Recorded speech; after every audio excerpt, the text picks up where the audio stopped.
Des choses à faire. Bonjour à tous et bienvenue pour une nouvelle vidéo du blog Corps et Esprit Martial.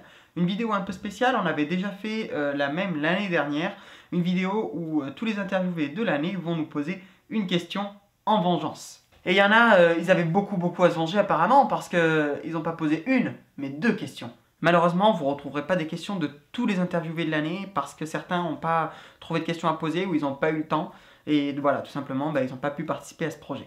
Bon, et je profite quand même de la vidéo pour vous souhaiter un joyeux Noël, même si je sais qu'elle sortira normalement un peu après Noël. J'espère qu'elle sort avant le 1er de l'an ou tout juste après. Et je vous transmets tous mes vœux et ceux de Anne qui se joint à moi et qui est juste derrière la caméra. Bon, maintenant qu'on a été super sympa et pour ne pas louper les prochaines interviews parce qu'il va y avoir du lourd l'année prochaine, eh bien abonnez-vous et activez la petite clochette. Avant de commencer, je voulais vous signaler qu'on ne pourrait pas mettre en fiche là dans le petit i toutes les interviews malheureusement. Donc ce qu'on fera, c'est qu'elles seront en description juste en dessous. C'est pareil quand on en a fait plusieurs, je pense à Kassem, on a fait 7 interviews. On les mettra peut-être pas toutes pour pas saturer l'espace. Mais voilà, vous pouvez toutes les retrouver sur notre chaîne, n'hésitez surtout pas. On a limité le jeu d'acteur sur cette vidéo, on n'est pas chez nous, donc on s'est installé dans un petit bureau sympa, mignon comme tout. Hein, je sais pas ce que vous en dites, mais voilà, on a limité, il n'y aura pas de vikings qui apparaîtront normalement. Je me méfie quand même. Et on commence tout de suite avec la question d'Alexandre Grégorczyk, qui est un pratiquant et enseignant d'Aikido Kishinkai, qui a un très gros parcours. Et donc voilà, là il nous pose une question sur mon parcours et qu'est-ce que les arts martiaux m'ont apporté. Je vous laisse écouter. Salut Marvin, j'espère que tu vas bien et que ce message te trouvera en super forme. Aujourd'hui c'est moi qui te pose une question et j'aimerais que tu me dises qu'est-ce qui t'a amené à pratiquer les arts martiaux et aujourd'hui avec le recul, qu'est-ce que les arts martiaux t'apportent dans ton quotidien et qu'est-ce qu'ils t'ont apporté aussi dans ton cheminement personnel. Voilà, je te souhaite de passer d'excellentes fêtes ainsi qu'à tes proches et l'ensemble de tes abonnés. Pourquoi est-ce que j'ai commencé les arts martiaux? J'en ai parlé à plusieurs reprises. C'est parce que tout simplement, je suis tombé dedans quand j'étais tout petit.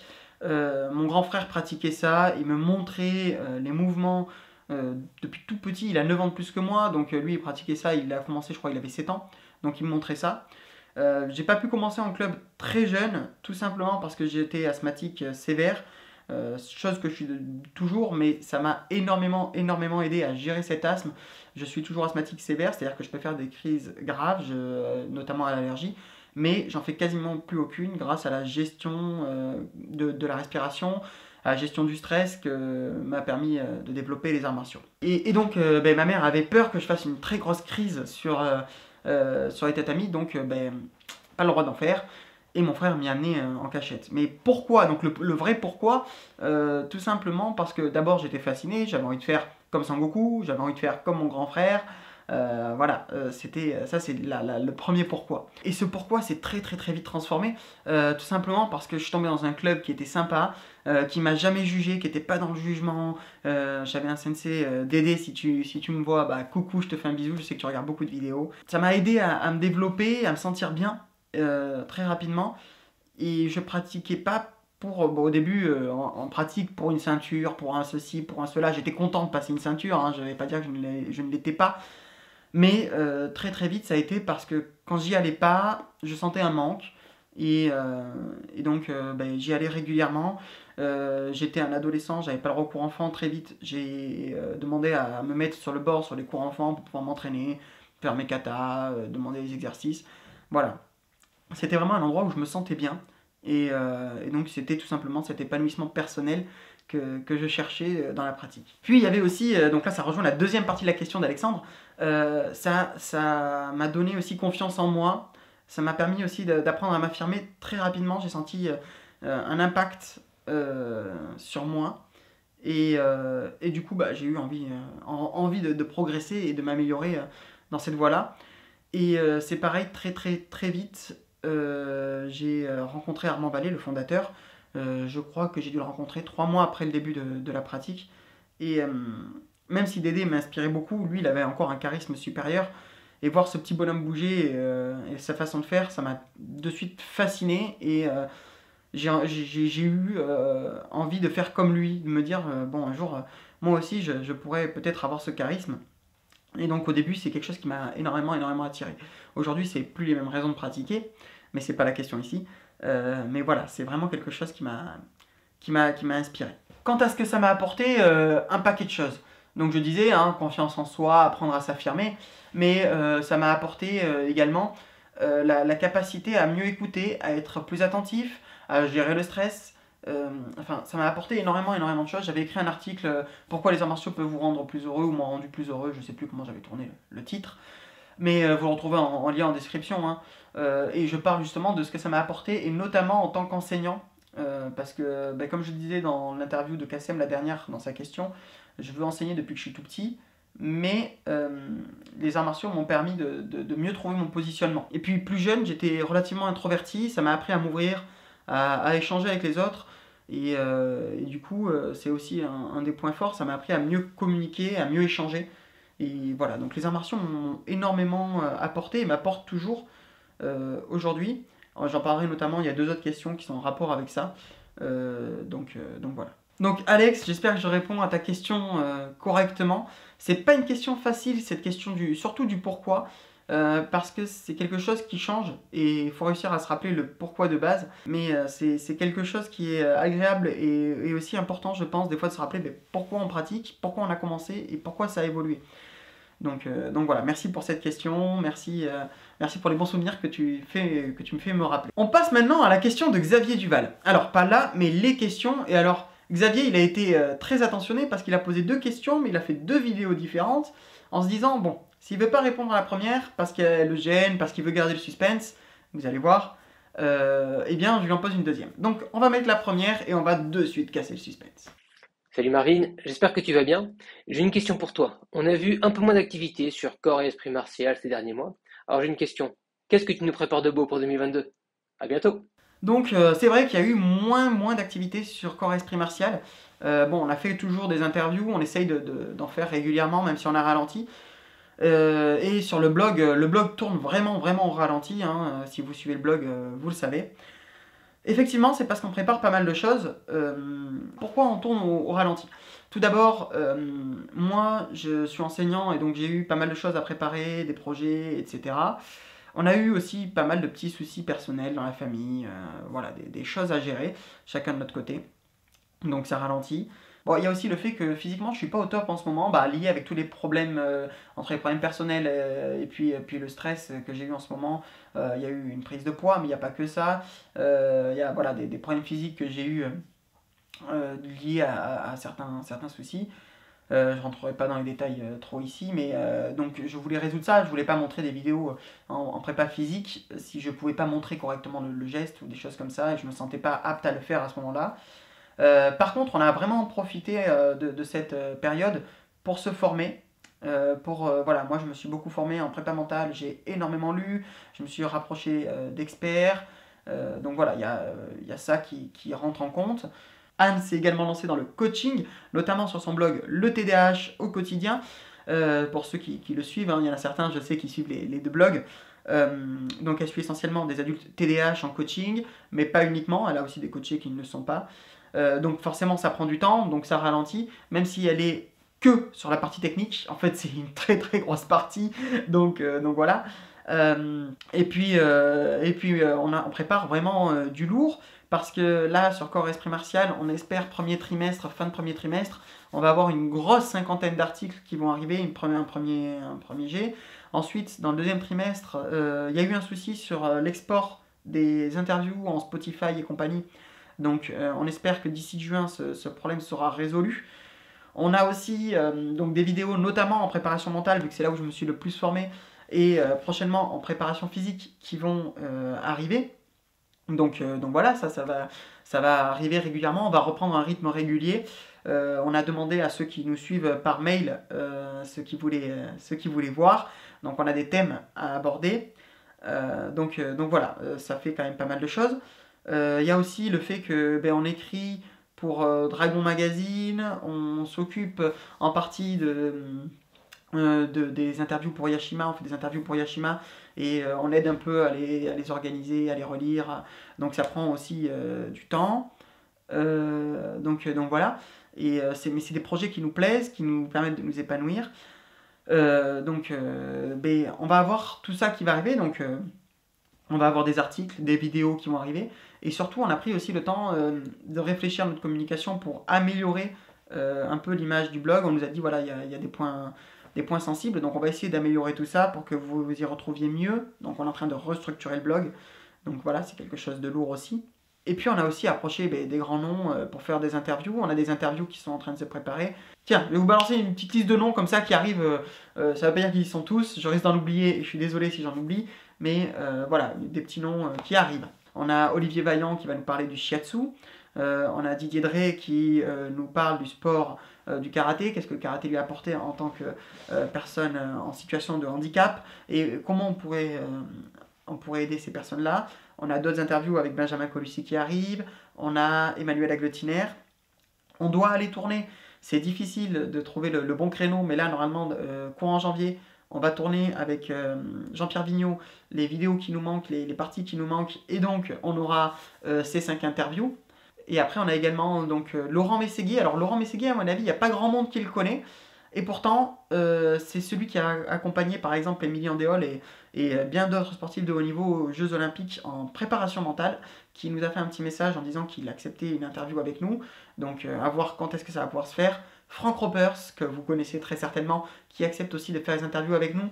Et je pense que vous allez énormément apprendre parce qu'on va parler, bien sûr, de tout ce qui est préparation physique, mais aussi de tout ce que peut lui apporter sa pratique du Qigong, de l'art traditionnel du Silat, voilà, tout ce qui la récupération, enfin, des choses qui met peut-être moins en avant sur sa propre chaîne et qui, je pense, devraient vous intéresser. Vous aurez également Jacques Payet qui est au Japon, qui tient le Hanbu Dojo. Vous aurez également Jacques Payet qui a été Uchideshi de Shioda Sensei, qui nous a fait une interview pour nous et pour Yashima, qu'on a fait pour Yashima. On vous dira quand elle sortira dans le magazine. Enfin, voilà, je pense que vous allez vous régaler. En préparation mentale, on va parler de... Pour ce qui est de prépa mentale, on va parler de pas mal de choses. Gestion du stress, gestion de l'agressivité, comment les routines, comment les mettre en place. On va vraiment rentrer dans le détail. On va aussi parler de tout ce qui est les choses que vous pouvez, des petits outils que vous pouvez mettre en place au quotidien. Voilà, on va un peu parler de tout ça, la façon de les faire. Et ça devrait, je pense, vous plaire. Et surtout, dernière grande nouvelle, on va répondre à un besoin, à des questions qui nous sont posées régulièrement de coaching et de formation. On ne sait pas encore quelle forme ça va prendre, mais vous êtes nombreux à nous demander un accompagnement. Donc on va voir, selon les personnes qui répondent, ce que ça peut prendre comme forme. D'ailleurs, moi je risque d'avoir besoin pour finir de me faire la main, entre guillemets, de personnes qui seraient OK pour être accompagnées en prépa physique ou en prépa mentale. Ce serait gratuit, ce serait un coaching sur quelques objectifs, donc sur un temps donné. On peut en discuter, n'hésitez pas à le marquer en commentaire. Bon, vous ne serez pas les premiers que je coach, je ne serai pas totalement en roue libre, notamment en préparation physique. Il y a Karl Polvan qui me seconde. On avait fait son interview, il est formateur, enfin préparateur physique pour des équipes de rugby, pour Alexandre Cantelli-Mestas qui est champion d'Europe en judo. Donc voilà. Donc si vous avez besoin d'un petit coup de main, c'est le moment d'en profiter. Ce sera totalement gratuit. Je vous demanderai peut-être si vous pouvez me faire un petit témoignage pour que je puisse m'améliorer en fait, hein, surtout voilà, voir ce qui est amélioré. Et puis voilà. Alors, deuxième question de Xavier Duval, qui est aussi pas mal intéressante en ce moment. Salut Marvin, j'espère que tu vas bien. J'ai une question pour toi. Qu'est-ce que tu recommanderais à un pratiquant pour continuer à progresser malgré la période des fêtes et les confinements successifs? À bientôt. Moi, je pense que le mieux, c'est tout de même d'en profiter un max. Fondue, raclette, on y va, et puis on compte pas. Bon, José, arrête de dire n'importe quoi, mais bon, t'as un peu raison. Ouais, pour une fois, José, il a pas tout à fait tort. Je pense que les fêtes, c'est un moment qui est hyper sain pour faire un break, pour couper et profiter. Bon, après, il y a plein de façons de profiter. On n'est pas obligé de manger fondu 3 fois par semaine à chaque fois. Mais voilà, il faut aussi, je pense, apprendre à lâcher prise. Et les fêtes, la première chose, le premier conseil que j'aurais à donner, c'est lâcher prise. On est dans un contexte sanitaire stressant, un contexte social même stressant, hein. Ensuite, ce que je peux vous inviter à faire, alors je reste sur les fêtes pour l'instant et puis après je vais aller sur le confinement, mais pour les fêtes, vous pouvez prévoir par exemple, vous savez que vous allez manger avec votre famille ou des amis et que ça va être gras, bah mangez pas trop le midi, Et puis, ou manger léger, hein. Quand je dis manger pas trop, mais c'est manger léger, beaucoup de fruits, de légumes, et puis le lendemain midi, pareil, ça va vous permettre d'équilibrer.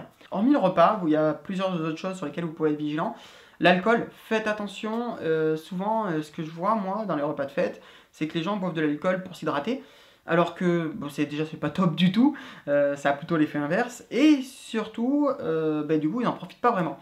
Donc buvez bien un verre d'eau ou faites attention à table à avoir un verre d'alcool et un verre d'eau pour pouvoir boire si vous avez envie de boire de l'alcool parce que vous aimez ça ou pour boire de l'eau si vous avez simplement soif. Autre chose sur laquelle je vous invite à être vigilant, c'est que souvent pendant les périodes de fête, on dort pas assez.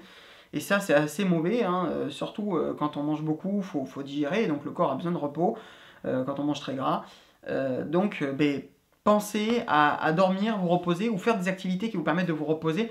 On avait fait un article dessus, donc ça peut être de la marche ou des activités relativement lentes. Voilà, il y a plein de petites choses qui peuvent être faites pour vous reposer. Profitez aussi de ce moment pour pas faire grand chose. Ceux qui ont envie d'en profiter pour se mettre en forme, selon l'espace, on avait fait une vidéo justement sur le gainage que vous pouvez mettre en place tous les jours et qui se fait relativement vite, mais qui déjà va vous permettre de garder un niveau de tonicité musculaire suffisant. Après, c'est pas grand chose. Mais vous pouvez compléter ça. Mais surtout, faites pas des choses qui seraient trop contraignantes et qui feraient que vous vous blesseriez. Parce que, avec ce que j'ai dit juste avant, alcool, repas riches, manque de sommeil, là, on met bout à bout tout ce qui pourrait provoquer une blessure. Donc si vous vous mettez à faire du HIIT maintenant, ça pourrait être dangereux. Donc voilà, ça dépend de votre rythme de vie et de la qualité de votre sommeil, etc. en ce moment. Ce que je conseillerais plus, c'est des activités à moyenne intensité, du jogging, du sac de frappe, du shadowboxing. On avait fait 7 vidéos sur le shadow qui sont relativement complètes et qui vous donnent des idées pour faire varier vos shadows. Du travail à l'élastique sans trop d'intensité. Il y a plein de choses qui sont faisables, mais attention à la blessure. Et puis, le risque, c'est que vous ne profitiez pas réellement de ce moment de fête pour vous reposer et que vous reveniez finalement plus fatigué que ce que vous étiez. C'est souvent le cas d'ailleurs avec les fêtes de Noël, hein, on le voit bien au retour au lycée. Et du coup, ça aurait été contre-productif. Venons maintenant au problème des différents confinements, du manque d'activité, de ceux qui ne peuvent pas forcément reprendre à cause du pass sanitaire. Je ne peux que vous inviter là, par contre, à avoir une activité physique régulière. Le premier conseil que je vous donnerai, c'est de programmer ça dans vos agendas. Le temps de pratique doit être écrit clairement dans vos agendas. Quand vous avez un dojo auquel vous vous rendez toutes les semaines, c'est écrit dans votre agenda, j'ai cours de jujutsu de telle heure à telle heure, j'ai cours de boxe thaï de telle heure à telle heure. C'est pareil, vous avez votre préparation qui est à ce moment-là. Ça peut être de la prépa physique, ça peut être de la prépa technique, ça peut être plein de choses. Mais gardez une activité régulière. Et j'insiste sur le mot régulière. Alors, pour gagner cette activité, je vous invite à faire un programme. Vous pouvez le faire seul, vous pouvez le faire accompagné, mais je vous invite à faire un programme pour savoir ce dont il va être question dans cette séance. Ne pas y aller à l'aveugle, ce serait totalement contre-productif. Et comme vous ne progresseriez pas, ça ne vous permettrait pas de rester motivé et de continuer.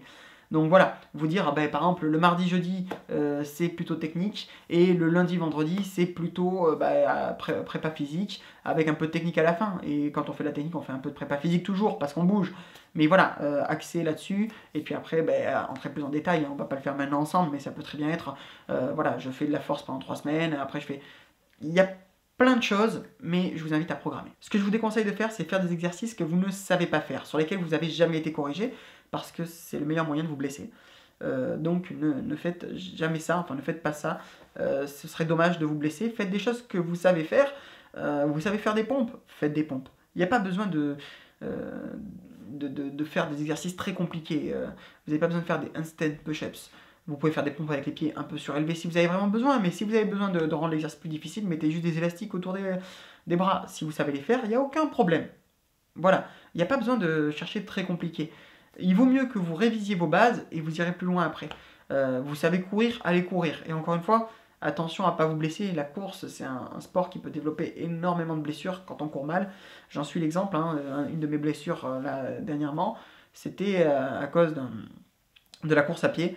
j'avais un problème de semelle, voilà, j'avais pas de semelle orthopédique alors qu'il m'en aurait fallu, et ça fait 1 an que je traîne ce problème-là. Et donc voilà, je vous invite à vous faire coacher et à bien vérifier que tout va bien.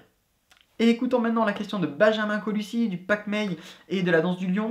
Il n'y a qu'une interview pour l'instant avec lui qui est sortie, mais il y en a 2 autres qui sont en post-production et que vous allez voir très prochainement. Marvin, merci pour tes interviews. Bon, voilà ma question. Quelle est pour toi la différence entre les arts martiaux classiques et les sports de combat? Voilà, c'est une question où depuis quelques années, j'ai l'impression qu'on ne sait plus vraiment y répondre et ça me ferait plaisir d'entendre ta version. Encore merci pour toutes ces interviews et la qualité des questions justement. Et je te souhaite de bonnes fêtes. Ciao. Bon, on pourrait avoir envie de répondre en disant, bon, c'est facile, les arts martiaux, ils savent pas se battre, ils font semblant, et puis les sports de combat, ça tape, ça réfléchit pas, c'est efficace. Ou alors, les sports de combat, c'est très limité, les arts martiaux, ça permet tout, beaucoup plus efficace, ça apprend à se défendre. Ça pourrait être une réponse rapide et efficace, non? Allez, sortons de ces stéréotypes et rentrons un peu dans le détail. J'avais écrit un article, les arts martiaux et les sports de combat sont-ils si différents? Bon, c'est des articles qui rencontrent du succès parce qu'ils font polémique et qu'il y a un peu de piment dedans, mais en substance, dans l'idée, moi je pense que les arts martiaux et les sports de combat, c'est pas si différent que ça. Ce qui va changer, c'est 1, l'état d'esprit avec lequel on pratique, et 2, le contexte de pratique. Je m'explique. Dans le contexte, par exemple, on pourrait dire, oui, alors les arts martiaux apprennent à gérer plusieurs agresseurs. Mais il y a des sports de combat, par exemple, qui le font très très bien. Je pense au biour. Quand vous êtes au milieu d'un biour, vous avez intérêt à savoir gérer plusieurs agresseurs, parce que quand vous regardez, les mecs se retrouvent à 2 contre 1, donc, et c'est qu'un exemple parmi tant d'autres. Hein. Donc voilà, ça c'est une première chose. Le contexte, pour moi, ça va être qu'on va plutôt toujours mettre le même cadre, en fait, à la pratique. Ça, dans un sport de combat, on met toujours le même cadre. Enfin, le but, c'est d'évoluer vers un cadre unique, entre guillemets. Certains sont plus ou moins permissifs, plus ou moins larges, mais un cadre qui va être, entre guillemets, le cadre qui borne la chose. Alors que les arts martiaux doivent au contraire chercher à ne pas avoir de cadre. Ça, c'est la première chose. Et pour pouvoir sortir du cadre, c'est que d'abord il faut pratiquer dans un cadre. Et du coup, les arts martiaux souvent paraissent plus restreints, plus limités d'un point de vue extérieur. Et c'est souvent le cas. Il y a aussi quelque chose, c'est que globalement, quand on pratique un art martial, on ne va pas jusqu'au bout. On ne va pas dans la finalité. On ne casse pas réellement le bras. On ne va pas vraiment mettre KO à la frappe, sauf quand il y a des sparring, hein, des pratiques qui sont entre les deux. Par exemple, moi, la discipline que je pratique, on a aussi du combat où on va à la touche, enfin on va plus qu'à la touche, on va à la frappe, hein, on touche. Donc voilà. Et pour moi, du coup, la différence, donc il y a ce contexte, c'est-à-dire que quelle est la dominante, qu'est-ce qu'on recherche derrière, est-ce que notre but c'est tout simplement un moment T, ça c'est vraiment très sport de combat, rechercher une pratique à un moment T, c'est-à-dire je veux combattre pour arriver à être champion, le moment T, ou est-ce qu'on pratique non pas pour un moment T, c'est-à-dire qu'un art martial pour moi, c'est pas je pratique au moment où je vais me faire agresser, ça c'est vraiment que le côté self-défense, mais c'est vraiment je pratique parce que je m'y épanouis. Et là, on rentre sur vraiment quelque chose d'étrange, c'est que beaucoup de gens de sport de combat pratiquent les sports de combat juste pour s'épanouir. Il n'y a pas que des compétiteurs, loin de là. Moi je connais des gens qui font du MMA et qui ne pratiquent pas du tout pour la compétition. Et ils le pratiquent avec un état d'esprit pour progresser, pour s'améliorer et pour progresser humainement. Alors quand je dis pour progresser humainement, c'est ce que ça leur apporte, et je vous renvoie à la première question d'Alexandre Grégorczyk sur ce que ça m'a apporté par exemple. Et de ce fait, la façon dont c'est enseigné, ça peut très bien être un art martial. Moi j'ai vu des gens qui pratiquent de la boxe, qui enseignaient la boxe, ça se rapprochait beaucoup plus d'un art martial que certains enseignants que j'ai vus de judo qui se rapprochaient beaucoup plus d'une méthode sport de combat, c'est-à-dire que c'est orienté vers un objectif particulier et non pas vers ouvrir des possibles et essayer d'améliorer la personne, l'individu. On essaye d'améliorer l'individu. Et ça, c'est vraiment pour moi une des grosses différences dans le contexte, c'est que les sports de combat tâchent d'améliorer l'aspect technique, l'aspect mental, l'aspect physique. Et ça, c'est vraiment le but premier. Et de là, l'individu peut s'améliorer. Alors que dans les arts martiaux, pour moi, on essaye d'améliorer l'individu en améliorant le physique, le mental et la technique. C'est-à-dire que l'individu, c'est le cœur de la pratique et c'est pas la performance. Et ça se voit par exemple dans les grades de certaines écoles où on regarde aussi le cheminement. On ne regarde pas que ce qu'il a fait le jour J. On regarde aussi le cheminement. Ça, c'est quelque chose qui est pour moi très important. Parce que peut-être que la personne qui a commencé à pratiquer le karaté, elle avait 50 ans, que maintenant elle en a 60, qu'elle passe son premier dan, que effectivement elle lève pas la jambe très haut. Mais à l'époque, elle ne levait quasiment pas la jambe et elle perdait l'équilibre. Ça, on va le regarder. On lui demande de savoir faire certaines choses, il y a des prérequis de base, mais on regarde aussi l'évolution et le cheminement, et ça, c'est quelque chose qui, pour moi, différencie énormément les sports de combat des arts martiaux. Et là, on va pouvoir parler d'efficacité, et on va dire, oui, mais il y a 40 ans, les karatékas, ils combattaient plus, ils levaient tous la jambe, ils frappaient tous très fort, et aujourd'hui, ils ne le font pas, et donc ils sont moins efficaces. Donc, d'un point de vue physique, peut-être, par contre, pour moi, l'efficacité, avant d'être physique et avant d'être technique, elle est mentale. Et ça, on le voit énormément dans tout ce qui est gestion des agressions, voilà, dans les différentes formations de préparation mentale que j'ai pu faire.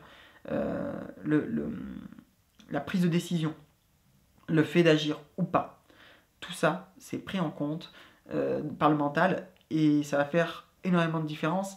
Et c'est d'ailleurs ce qui explique que des fois, on voit une personne qui est relativement frêle, qui soulève une voiture pour sauver son père ou des choses comme ça. Ça, c'est vraiment quelque chose d'hyper, enfin pour moi, d'hyper important. L'efficacité, elle vient de la façon dont on s'entraîne plus que de l'entraînement lui-même. Et donc ça va dépendre énormément du hooké. Et bien sûr, si on a un hooké qui n'est pas capable d'attaquer vite, on ne pourra pas progresser. Et donc ça, c'est quelque chose qui pour moi est très important dans les arts martiaux comme dans les sports de combat. On dépend de ses partenaires pour progresser. Pour pouvoir s'améliorer, on a besoin d'avoir des partenaires. Ça, c'est quelque chose qui pour moi, c'est un élément clé. Le rôle du partenaire est un rôle clé, que ce soit dans les arts martiaux ou dans les sports de combat. Et je pense que c'est quelque chose qui unit vraiment tout ça, qui unit toutes ces disciplines. C'est-à-dire qu'on a un rapport à l'autre et que celui-là va nous permettre de nous améliorer. Après, il y a différentes formes de partenaires, encore une fois, des partenaires qui doivent être plus ou moins conciliants, plus ou moins en résistance. Mais ça dépend aussi d'une méthodologie. Je dis souvent, on gravit la même montagne, pas par le même pan. Et parce qu'on ne voit pas la même chose, on ne prend pas le même chemin. Mais par contre, je pense que vous prenez quelqu'un qui a atteint un bon niveau en aïkido, en mettant l'efficacité au cœur de sa pratique, et quelqu'un qui a atteint un très bon niveau en MMA, en boxe, ou peu importe, mais en mettant aussi de l'ouverture d'esprit et de l'ouverture dans sa pratique, ils apprendront très vite. Ça ne veut pas dire qu'ils seront capables mais ils apprendront très vite les bases pour apprendre à gérer. Ça ne veut pas dire qu'un aikidoka va devenir un combattant de MMA professionnel, et ça ne veut pas dire que le pratiquant de MMA va devenir de suite un aikidoka professionnel. Par contre, il y a un transfert de capacité qui va se faire, capacité physique, mais surtout une gestion du mental. Voilà, je ne sais pas si je suis très clair, c'est pas une question évidente, surtout que, bon, je vous cache pas que les questions, je les ai écoutées une fois pour voir si en fait le son était bon, et puis après j'ai fait en sorte de les oublier avant de tourner. Donc là, je la revois, j'avais oublié celle-ci, et pas évident d'y répondre. On passe maintenant à la question d'Anthony Rea, donc pratiquant de Pankido karaté, 6ème dan je crois, si je ne me trompe pas, et puis champion du monde de MMA. Anthony, c'est à toi. Bonjour Marvin, une petite question, est-ce que tu pourrais nous éclairer tous ceux qui te suivent concernant la PNL et son utilité pour les sportifs et les compétiteurs dans le domaine des sports de combat? Je te remercie. La PNL, oui, je sais que ça lui avait bien plu. Ça ne m'étonne pas d'avoir une question de la PNL de la part d'Anthony. Il a d'ailleurs passé un diplôme de préparateur mental suite à notre interview. Il a creusé le sujet, ça lui avait bien plu. Donc la PNL, la programmation neuro-linguistique, qu'est-ce que ça peut apporter à un combattant? Et je vais me permettre d'élargir un peu la question. Qu'est-ce que ça peut apporter à un pratiquant, même s'il ne cherche pas justement le sport de combat? Alors, pour moi, déjà la préparation mentale, c'est un ensemble d'outils. Il va falloir utiliser le bon au bon moment. C'est-à-dire que là, je vais vous parler de PNL, et ça se trouve, il y en a pour qui ça va être remarquable et ça va avoir un effet génial, et puis il y en a, ça va pas beaucoup les atteindre. Eh bien, tout simplement, chacun a besoin de sa méthode pour lui convenir, qui lui convient et qui va lui permettre de trouver la solution à son problème. Donc la PNL, pour faire simple, ça va consister en plusieurs étapes, mais en gros, on va jouer sur notre état physique en jouant sur nos émotions, et on va jouer sur nos émotions en jouant sur notre état physique. Par exemple, si je me comporte comme quelqu'un de fatigué physiquement, je vais être fatigué. Alors que si je me comporte comme quelqu'un qui a de l'énergie, ça va m'apporter de l'énergie. Si je me tiens comme si j'étais triste, je vais finir par être triste. Alors que si je me tiens comme si j'étais joyeux, je vais finir par être joyeux. Voilà, c'est pour être simple, et vraiment c'est dans le gros de la chose. Et on va utiliser ce qu'on appelle les ancrages, un ancrage sensoriel. Donc sensoriel, c'est qui utilise des sens. Ça peut être auditif, ça peut être kinesthésique, ça peut être olfactif. Voilà, on peut utiliser différents ancrages pour changer notre état d'esprit à l'aide de différentes techniques, la visualisation, etc. Par exemple, un ancrage tout bête, ça peut être, que moi je fais utiliser régulièrement à mes coachés, c'est de se frotter l'oreille. Ça, c'est un ancrage qui marche plutôt pas mal parce qu'on peut le faire dans plein de situations. Mais pourquoi utiliser la PNL quand on est un combattant professionnel ou semi-professionnel, ou juste qu'on a envie de faire de la compétition en amateur? C'est là que la PNL est quand même pas mal intéressante, c'est-à-dire qu'on peut l'utiliser pour beaucoup de choses. On peut l'utiliser pour se calmer, on peut l'utiliser pour au contraire se mettre en mode agressif, on peut l'utiliser pour se détendre. C'est-à-dire que en fait, selon ce que vous avez mis sous l'ancrage, quand vous l'avez fait, vous allez développer un certain état d'esprit en suivant. Donc, vous allez pouvoir l'utiliser pour ce dont vous avez besoin. Donc, si vous êtes quelqu'un qui est relativement stressé, ça va vous permettre de vous détendre. Alors, j'insiste sur le détendre, faut faire attention parce que détente, ça veut dire hypovigilance, baisse de la vigilance. Juste avant un combat, c'est peut-être pas top, donc il ne faut pas faire quelque chose de trop prononcé. Pas, par exemple, la détente avant d'aller dormir, mais juste quelque chose qui vous permette d'abaisser le niveau de tension. Ça, c'est un des outils qui est possible. Vous pouvez très bien aussi le faire au contraire pour vous donner de l'énergie. Vous ne vous sentez pas en forme et vous allez utiliser un ancrage qui vous donne de l'énergie ou qui vous donne confiance en vous. Enfin, voilà, il y a énormément de choses qui sont utilisables et faisables, et on peut programmer plusieurs choses selon le moment aussi. C'est-à-dire qu'on peut avoir un ancrage de détente pour la veille au soir, on peut avoir un de confiance en soi le matin. Voilà, ça va dépendre de vos besoins et de vous, tout simplement. Donc je vais ouvrir ça aux pratiquants de façon plus générale. Vous connaissez très certainement, j'en doute pas, Robert Paturel, et il parle très souvent de switch, de changer d'état d'esprit, retrouver son état bestial. Puis c'est pas le seul, hein, Frank Ropers par exemple en parle. Et ça, c'est quelque chose qui est faisable, par exemple, avec la PNL. Une chose très simple, vous mettez un ancrage. Voilà, je suis quelqu'un de très énervé, qu'on ne peut plus arrêter et qui n'a plus peur de rien. Vous mettez ça, et vraiment, mais en mode bête sauvage, vous mettez en cet état d'esprit, vous entrez votre ancrage, et quand vous sentez que vous avez besoin de rentrer dans cet état-là, vous activez votre ancrage. Et là, vous provoquez le switch. Le switch, hein, c'est changer d'un seul coup, c'est changer rapidement, voilà, d'état d'esprit, de façon d'être. Et donc là, vous pouvez faire un switch qui est vraiment très très efficace. Mais d'ailleurs, l'un des outils de la PNL, enfin les outils de la PNL permettent très bien ce switch. Après, la PNL, c'est pas que ça, hein, c'est également, par exemple pour un pratiquant, ça peut être aussi l'enseignement, la communication. Une des choses qu'on apprend en PNL, c'est se synchroniser. C'est-à-dire que, entre guillemets, c'est prendre les mêmes attitudes que la personne qu'on a en face quand on parle avec. Si par exemple il a tendance à mâcher ses mots, on va essayer de faire pareil.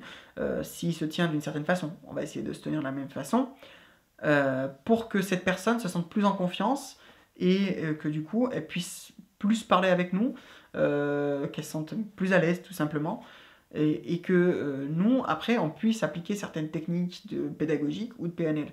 Et moi ça c'est des choses par exemple que j'applique aujourd'hui avec mes élèves en cours. Aussi, c'est la PNL, c'est quelque chose qui peut m'aider à gérer par exemple certaines agressivités, certaines choses. Voilà, en utilisant certaines astuces de PNL, on peut réussir à gérer ce genre de situation. Donc moi, s'il y a bien un livre que je vous conseillerais sur la PNL, je ne l'ai pas pris avec moi ici, c'est Pouvoir illimité d'Anthony Robbins. C'est un bon pavé, mais si vous aimez lire, il pose vraiment pour moi toutes les bases de la PNL, comment ça fonctionne, sans rentrer dans le détail vraiment scientifique, mais il vous donne les détails, les marches à suivre, et c'est pas forcément évident. Donc voilà, il est quand même voilà, assez complet, et puis c'est un livre qui est connu pour ça. Donc je vous le conseille vraiment. Bonjour Marvin, j'espère que tu vas bien. Donc la question, c'est toujours la question hein, qui est très importante dans la pratique des techniques de combat d'arts martiaux et même dans la vie. Donc difficile de te poser une question, pourquoi? Parce que j'en ai pas une qui me vient en tête et il aurait fallu chercher à poser une question qui soit non seulement utile et intéressante, pas simplement à toi, mais à tous qui nous écoutent et qui te suivent. Donc tout d'abord, soulignons deux choses, ce sera une question en deux temps. La première, c'est tu as rencontré beaucoup de personnes, enfin, tu les as beaucoup interviewées d'une certaine manière, tu les as rencontrées hein, via visio ou quelquefois en réel. Et est-ce que tu as pu pratiquer avec elles, suivre un cours avec elles, afin de voir si la manière dont ils bougent, la manière dont ils s'expriment corporellement est à la hauteur de ce qu'ils ont dit? Et ça, c'est très important dans les arts martiaux parce que c'est l'action qui prime, hein, parce qu'on raconte. Donc ça, c'est la première question. As-tu rencontré ou les as-tu tous rencontrés? Moi, je sais que tu ne vas pas rencontrer. Enfin, on s'est vu en vidéo, mais si, on s'est rencontré une fois, c'est la vérité. On s'est rencontré une fois avec ton frère. Donc, mais pas pour la pratique. Donc là, c'est la première question. Deuxième question, qu'est-ce que, au jour d'aujourd'hui, la pratique t'apporte, peut apporter, qu'elle soit sportive ou martiale, ou qu'elle soit entre les deux? Qu'est-ce qu'elle peut apporter sur le plan humain dans cette période dans laquelle on vit, tous ces changements et tout le stress que ça implique. Donc, qu'est-ce que ça apporte d'un point physique, d'un point psychologique, ou tout simplement sur le point sentimental, le plan émotionnel, chose qui en général dans les arts martiaux sont à faire très attention. Donc, dis-moi, pour toi, qu'est-ce que ça apporte? Voilà, merci, très bonne fête, et à tout le monde qui suit tes interviews, tous ceux à qui tu as interviewé aussi, très bonne fête. Merci. Écoutons maintenant les questions de Kassem Zougari. Je dis bien les parce que vous allez voir, il a fait une technique ninja de oui, j'ai pas trop de questions, mais en fait, je t'en pose deux quand même, quoi. Il est pratiquant ninjutsu, il a pratiqué très très longtemps avec Hatsumi Sensei. Donc voilà. Et puis c'est aussi un chercheur globalement. Donc il est docteur en langue et civilisation et il fait de la recherche sur les arts martiaux, sur l'histoire des arts martiaux. Et on a fait 7 interviews avec lui, je vous invite à les retrouver. Alors, pour répondre à la première question de Kassem, bon, tu as répondu en partie, hein, je n'ai pas pratiqué avec toi. Merci encore pour ce petit tiramisu qu'on a mangé avec mon frère, c'était vraiment un très très bon moment. Et puis, comme je le dis à chacun, hein, vous êtes les bienvenus, on pourra se revoir avec plaisir. Malheureusement, on n'a pas pu pratiquer avec tout le monde. Et je dirais même qu'on a pratiqué avec assez peu de pratiquants finalement, mais on essaye de se soigner, on essaye d'aller en voir un maximum. On a lancé les interviews, les confinements avaient commencé, donc ça complexifie beaucoup les choses. Kassem, on devait aller pratiquer avec lui, et puis on a eu un empêchement de dernière minute, on a dû partir. Mais voilà, on essaye. Et par contre, je mets un point d'honneur à interviewer des gens, soit avec lesquels j'ai pratiqué, soit avec quelqu'un que je connais et avec qui j'ai déjà pratiqué, m'a conseillé, ou voilà, m'a dit, voilà, bon, lui c'est quelqu'un de sérieux. C'est-à-dire que si moi je n'ai pas pu expérimenter, il y a au moins des personnes qui ont pu le faire, tout simplement parce que, j'en parlais avec Léo Tamaki, il le dit souvent d'ailleurs, j'en parle avec beaucoup de gens, souvent sur une vidéo on peut avoir l'impression que c'est bidon ce qui est montré, et en fait c'est très efficace, c'est quelqu'un qui a vraiment cherché, et puis des fois on a l'impression que c'est quelqu'un qui cherche, qui réfléchit beaucoup sa pratique, et en fait pas du tout. Donc voilà, j'ai besoin d'avoir ce rapport au concret, et donc je ne me permettrai pas d'interviewer quelqu'un dont je ne suis pas sûr voilà, dans la pratique. Mais on essaie de se soigner encore une fois, on essaye d'aller voir les pratiquants, et à chaque fois qu'on va en voir un, bon, ben, c'est vraiment raccord avec ce qu'il nous a dit, c'est un pratiquant qui met en pratique ce qu'il a dit, qui fait de son mieux, et qui n'hésite surtout pas à montrer et à rentrer dans la discussion. Donc voilà, c'est toujours un plaisir, et j'espère qu'il y en aura encore plein d'autres et qu'on pourra aller les voir. Bon, maintenant pour ce qui est de la deuxième partie de la question, donc qu'est-ce que ça m'a apporté dans ce contexte, que ce soit d'un point de vue émotionnel, que ce soit d'un point de vue psychologique, que ce soit d'un point de vue physique. Tout d'abord, je vais commencer par le physique. Ça m'a permis de ne pas me laisser aller. Bon, même si j'ai pris un peu de poids, comme je le disais en début de vidéo, ça m'a permis de ne pas me laisser aller, c'est-à-dire que je pratique régulièrement, c'est impossible pour moi de ne pas pratiquer. Là, c'est les fêtes, je tourne, je suis pas chez moi, mais je pratique chez les gens. Je ne peux pas ne pas pratiquer du tout, c'est difficile pour moi. Tu sais que la levée de coude, c'est pas trop un sport, Marvin. Mais tais-toi, José, chut. Je fais pas que celui-là, vous inquiétez pas. Ensuite, d'un point de vue psychologique, ça a été à la fois une force et à la fois une faiblesse. Je vais être honnête avec vous. C'est-à-dire que je suis habitué à pratiquer et à voir du monde quasiment tous les soirs, que ce soit en tant qu'élève ou en tant qu'enseignant. Et du coup, quand vous passez de ça à plus voir grand monde, on faisait des visios, mais c'est pas le même rapport, c'est pas du tout le même contact. Eh bien, voilà, ça manque un peu. Donc ça, déjà, ça m'a un peu miné le moral. Après, ça m'a donné des outils pour m'en sortir, justement, que ce soit par la méditation, que j'ai pris l'habitude de faire par les arts martiaux, que ce soit les routines, que ce soit en ayant été en difficulté, parce que quand on fait des exercices, des stages qui sont vraiment difficiles, qui nous poussent dans le retranchement, on apprend à avoir confiance en soi, on apprend à gérer le stress, et tout ça, ça m'a beaucoup aidé. Et ça rejoint le point de vue émotionnel. D'un point de vue émotionnel, ça m'a aussi permis de gérer ce stress, mais aussi, surtout, de mieux communiquer avec ceux qui étaient stressés, que ce soit des élèves du lycée, que ce soit des élèves du dojo, des amis. En fait, dans les arts martiaux, on apprend à dépasser ses limites en permanence. C'est quand même... il faut relativiser, mais c'est quand même une discipline où on met son intégrité physique dans les mains de l'enseignant et du partenaire. Donc, bien sûr, on considère que c'est bien fait et qu'il ne va pas y avoir de blessure, et c'est très souvent le cas, et quand c'est une blessure, c'est souvent plus une erreur, et c'est très involontaire plutôt qu'autre chose. Mais, voilà, on met son intégrité physique entre les mains du partenaire, et donc l'enseignant, le partenaire, doit réussir à mettre en confiance l'autre pour qu'il accepte de mettre cette intégrité physique en jeu. Donc, voilà, ce discours rassurant, la façon de rentrer dans un discours rassurant, même si on dit, voilà, là, écoute, je vais t'attaquer avec un bâton, mais tu vas l'esquiver, ça va bien se passer, et bien, réussir à mettre quelqu'un en confiance dans ce genre de situation, après, on apprend à avoir un discours qui ne cache pas la vérité, mais arrive à rassurer. Et ça a été vraiment quelque chose qui m'est venu des arts martiaux, et c'est vrai que j'ai eu beaucoup de jeunes qui m'ont téléphoné, qui étaient en difficulté sociale, entre guillemets, qui avaient du mal, et ça m'a appris à vraiment rentrer dans ce dialogue-là. À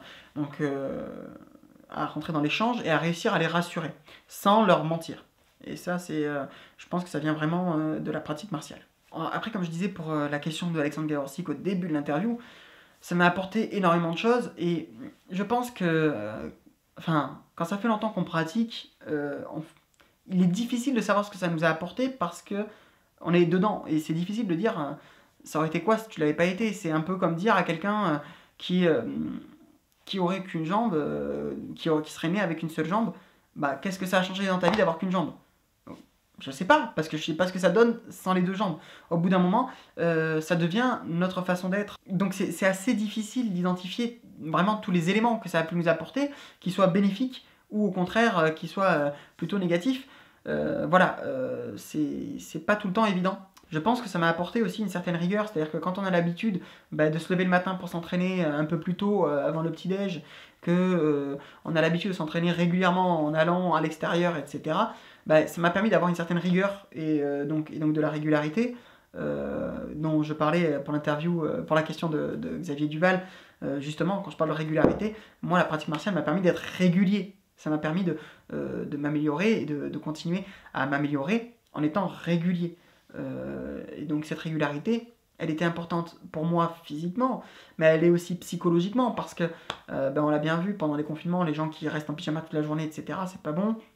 Elle est importante émotionnellement pour l'image de soi. Voilà, donc c'est aussi quelque chose que ça m'a apporté. Et je pense que voilà, il y a plein de choses que ça m'a apporté et que je me rends pas compte. Mais ça m'a aussi et surtout aussi offert une opportunité en plus pour échanger. Et ça a offert un sas, entre guillemets, de discussion avec les jeunes, où ils rentraient en discussion avec moi. notamment les élèves du dojo, même ceux qui venaient pas au cours de visio parce que ça leur convenait pas, ils m'appelaient, voilà, comment je peux m'entraîner, qu'est-ce que je peux faire, machin. Voilà, ça c'est quelque chose d'hyper important pour moi. Et c'est vraiment chouette. Voilà, cette vidéo touche à sa fin. J'espère qu'elle vous aura permis de vous éclairer sur moi, sur qui je suis, ma façon d'être, qui est cet énergumène qui vous parle derrière la caméra.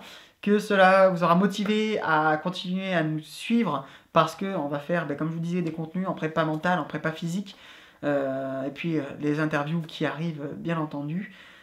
Que ça, voilà, ça vous aura peut-être motivé à pratiquer, à vous donner des pistes de réflexion.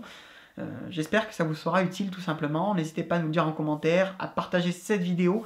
Ça fait toujours plaisir quand on voit qu'une vidéo fonctionne parce qu'on passe du temps dessus, on travaille dessus et je vous avoue que même si on ne le fait pas forcément pour le nombre de chiffres, le nombre d'abonnés, etc., ça fait toujours plaisir de se dire cette interview a plu, cette vidéo a plu, ces conseils ont été utiles. Voilà, donc n'hésitez surtout pas. On vous retrouve en forme, à très vite. Tchou bye.